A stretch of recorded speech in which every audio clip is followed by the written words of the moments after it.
मैं द्रौपदी हूं, पांचाल की राजकुमारी। पर मेरी पहचान एक राजकुमारी नहीं रही।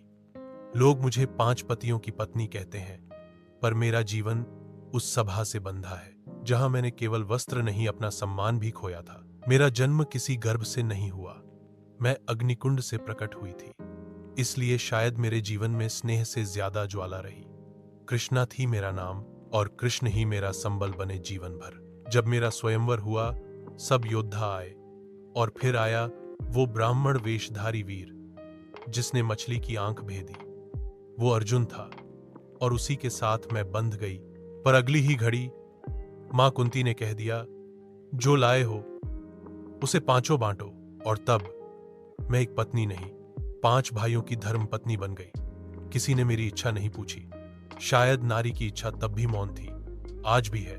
हर भाई से 1 साल का साथ, हर वर्ष नई शुरुआत, पर अंत में अकेलापन। मैं महारानी थी, पर एकांत मेरी सबसे बड़ी संगिनी रही।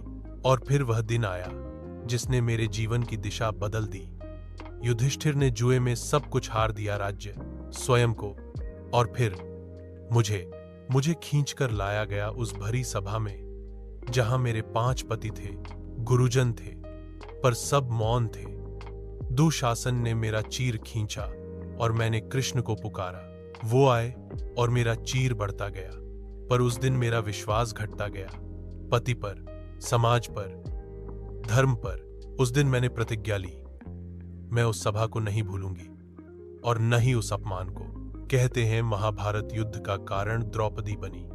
मैं कहती हूं नहीं, उस युद्ध का कारण वो चुप्पी थी जिसने मेरे चीत्कार को अनसुना किया। मैंने युद्ध की मांग नहीं की, मैंने न्याय की मांग की। और जब न्याय नहीं मिला, तब धर्म को शस्त्र उठाना पड़ा। युद्ध में मैंने बहुत कुछ खोया। दुर्योधन मरा, दुशासन भी, पर मेरे पुत्र भी मारे गए।